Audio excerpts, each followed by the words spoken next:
बस इसी पे बात मुकम्मल कर दी जाए। कौन गौस पाक? शेख अब्दुल हक मुहद्दिस देहलवी फरमाते हैं, जिसके आंगन में, जिसकी खानकाह की आंगन में सिर्फ झाड़ू देने से अल्लाह ने लोगों को विलायत अता की। और जब गौस पाक का जाहिरी दौर था, गौस पाक का जब जाहिरी दौर था, उस वक्त तो कोई गौस पाक के मोहल्ले से कोई वली जाता था, वली ऐसे डायरेक्ट नहीं जा सकता था। पहले चौखट चूमो गौस पाक की, फिर जाओ। और अगर कोई अकड़ के चला गया, विलायत रह नहीं जाती थी, छीन ली जाती थी।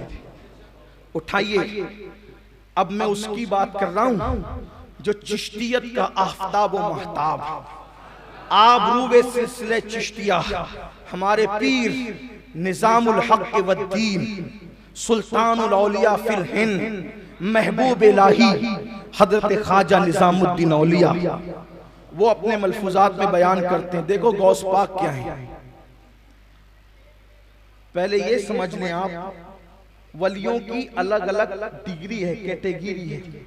सब वली एक से नहीं है, हर वली की अलग अलग डिग्रियां हैं। जैसे कोई वली, फिर औलिया में नुक़बा है, नौजबा है, मजाजीब है।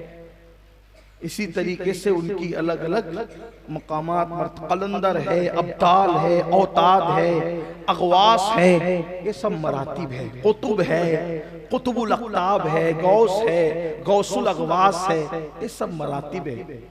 उनमें से औलिया में एक कैटेगरी है, एक मकाम है बदल, जिनकी जमा को अब्दाल कहते हैं। वली हर दौर में सैकड़ों, हजारों, लाखों हो सकते हैं। औलिया लाखों, हजारों, बल्कि औलिया इतनी तादाद में हैं कि जहां 40 मोमिन जमा हो, उनमें एक अल्लाह का वली होता है। अब यहाँ तो कितने 40 हैं, अंदाजा लगाएं। हुजूर की हदीस में आ गए, हमारा ईमान है, हम पहचान नहीं पाते बस इसलिए कि अल्लाह का फरमान है, औलियाई तहत क़बाई, मेरे औलिया मेरी चादरे गैरत के नीचे छुपे हुए हैं, मैं उनको पहचानता हूं, तुम नहीं जानते।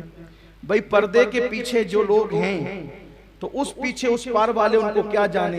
दो ही चीज होगी कि आप खुद पर्दे में आ जाएं तो कौन कौन पर्दे में पता चल जाता है। इसीलिए कहा जाता है वली को वली पहचानता है। हाँ, तो लेकिन आजकल हम भी किसी को भी वली कह देते हैं, इसका मतलब दर पर्दा हम भी बताते कि हम भी कुछ हैं। इतनी जुर्रत ना किया करें, इतनी जुर्रत न किया करें। किसी को वली कहने से पहले समझे, सोचे, ऐसे कोई वली नहीं होता। हमारे यहाँ तो जिसको जी में आया वली कह दिया। नहीं, जिसको अल्लाह ने विलायत की डिग्री नहीं दी, अगर आप और हम उसको वली कहें, मैदान महशर में मुंह क्या दिखाएंगे। इसलिए एहतियात जरूरी है। हर बंदा अपने किसी भी बुजुर्ग के बारे में जो चाहे कहता है, लेकिन मैं आपसे कहता हूँ मोहतात रहें, एहतियात करें। एक खास बात है, जो वली होता है दुनिया उसको खुद वली कहने लगती है, लेकिन बाज औलिया ऐसे होते हैं वली को खुद नहीं पता चलता कि मैं वली हूं, और ना दुनिया को पता चलता, वो चला जाता है दुनिया से। बाज वली ऐसे होते हैं दुनिया को पता होता है कि वली है, वली को पता नहीं होता है कि मैं वली हूं, ये भी अल्लाह की शान है। और बाज वली ऐसे होते हैं कि वली को पता होता है कि मैं वली हूं, और लोगों को पता नहीं होता है कि वो वली है। ये सब औलिया अल्लाह के मकामात है। बहरहाल हजारों लाखों औलिया हैं, लेकिन वली की पहचान जो हुजूर ने बयान फरमाई वो ये है कि उसको देखो तो खुदा याद आ जाए। खुदा याद आ जाए का मतलब क्या? यानी कि जब तुम उसकी महफिल में बैठो तो तुम्हारे दिल के अंदर अल्लाह की याद का जज्बा पैदा हो, जिक्र का जज्बा पैदा हो, इबादत का जज्बा पैदा हो, दीन से करीब होने का जज्बा, ये है उसका मतलब। यानी वो जो लाली पाउडर वाला हुस्न है उसकी तरफ इशारा नहीं है, वरना बिलाल फिर क्या औलिया अल्लाह में नहीं है, अहलुल्लाह में नहीं है। तो ये बात बहुत वो है कि ये दिल जिंदा होता है।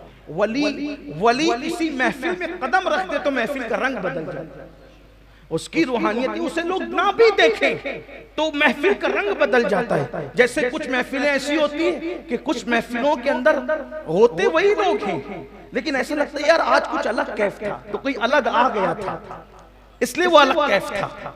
ये चीजें होती है, खतीब वही, मजमा वही, महफिल वही, लेकिन रंग बदलता क्यों है? क्योंकि ये उसकी रूहानियत काम करती है, उसके दिल का कनेक्शन मुस्तफा जाले रहमत से जुड़ा होता है। आपको नहीं पता, गौसे पाक जब तक के बगदाद में कदम नहीं रखते, इमाम गजाली उस वक्त रेशम के जुब्बे पहनते थे, बादशाहों की सोहबत में बैठते थे, वजीरों के साथ बैठते थे आलिम, थे फकीर, थे मुहद्दिस, सब कुछ था, लेकिन दुनिया का रंग इतना गालिब था कि रेशमी जुब्बे पहनते थे। हालांकि गौस पाक के इमाम गजाली की मुलाकात बहुत मोतबर ज़राए से साबित नहीं होती, कभी मुलाकात नहीं हुई, लेकिन 18 साल की उम्र में गौस पाक ने सिर्फ बगदाद में कदम रखा तो गौस पाक के कदम की बरकत ये थी कि इमाम गजाली के दिल से दुनिया की मोहब्बत निकल गई और वो तसव्वुफ की तरफ माइल हो गए, छोड़ दिया बादशाहों की सोहबत, सिर्फ ये कदम की बरकत है। ये कदम, मैं इसीलिए तो लोगों से कहता हूं कि जिस गौस पाक के कदम की ये बरकत हो कि बगदाद में कदम रख दे तो माहौल बदल जाए, जिसके कदम का ये हाल हो उसके कलम चलता होगा तो कलम का हाल क्या होगा, उसकी जबान चलती होगी तो जबान का क्या। इसीलिए तो मेरे इमाम कहते हैं ना कि गौस पाक ने कहा हुक्म नाफिज है तेरा, खामा तेरा सैफ तेरी, हुक्म नाफिज है तेरा, खामा तेरा सैफ तेरी, दम में जो चाहे करे दौर है शाह तेरा। तो कदम रखने से इंकलाब आया, बगदाद में माहौल बदला, माहौल तब्दील हुआ। ये गौस पाक की रूहानियत, और 18 साल की उम्र में ये रूहानियत है तो 90 साल की उम्र में रूहानियत का आलम क्या होगा। तो औलिया लाखों हजारों में होते हैं, लेकिन हजारों लाखों में अब्दाल जो होते हैं, अब्दाल वो सिर्फ 40 होते हैं, यानी अब्दाल ज्यादा।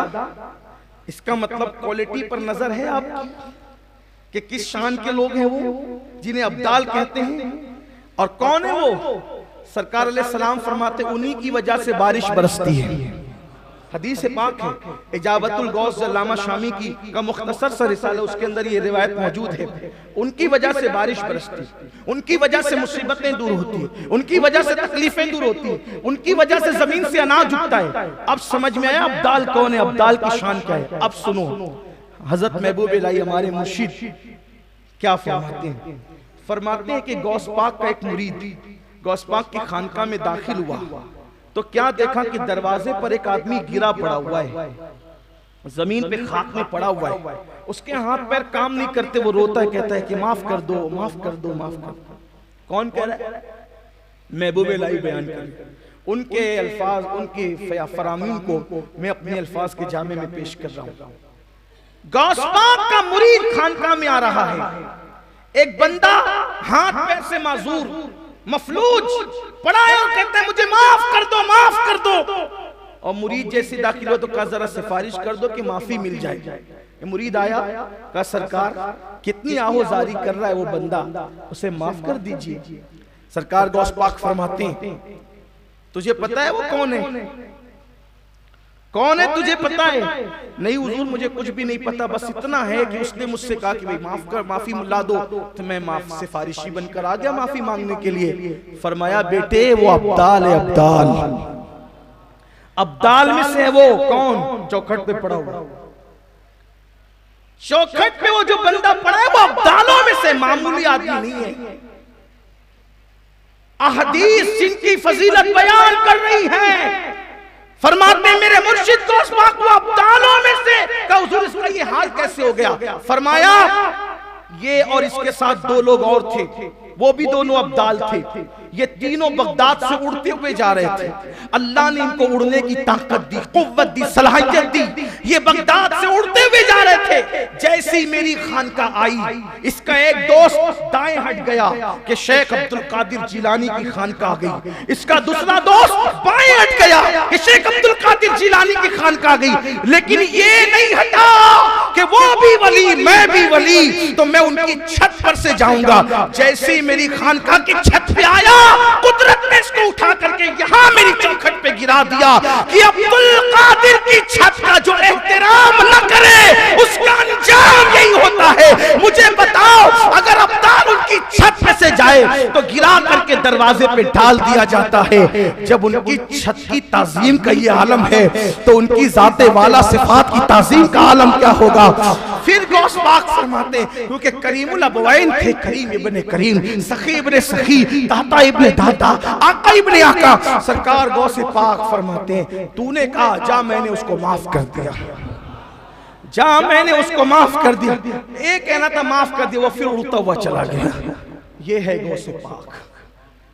आम वली जब क़यामत में काम आते हैं, गौस पाक क्यों काम ना आए दुनिया में क्यों? इसीलिए गौस पाक फरमाते हैं, मेरे मुरीद घबरा मत, मेरे मुरीद घबरा मत। अगर तुझे ठोकर लगे और तू गिरने लगे तो मैं तेरा हाथ थाम कर तुझे गिरने से बचा लिया करता, गिरने नहीं देता तुझे, तेरी सतर पोशी करता हूं। अगर कोई तेरा सतर खोल दे तो तेरा सतर पोशी करता हूं। फरमाते हैं जो मेरा मुरीद हो जाता है फिर मैं उसको जलील नहीं होने देता, उसकी इज्जत का मैं मुहाफिज बन जाता हूँ, उसको जलील होने नहीं देता। इसीलिए तो लोग कहते हैं जब तक बिका न था तो कोई पूछता न था, तुमने खरीद कर मुझे अनमोल कर दिया। ये गौस पाक है। क्या इनकी शान बयान हो, क्या मकाम बयान हो, वक्त काफी हुआ है।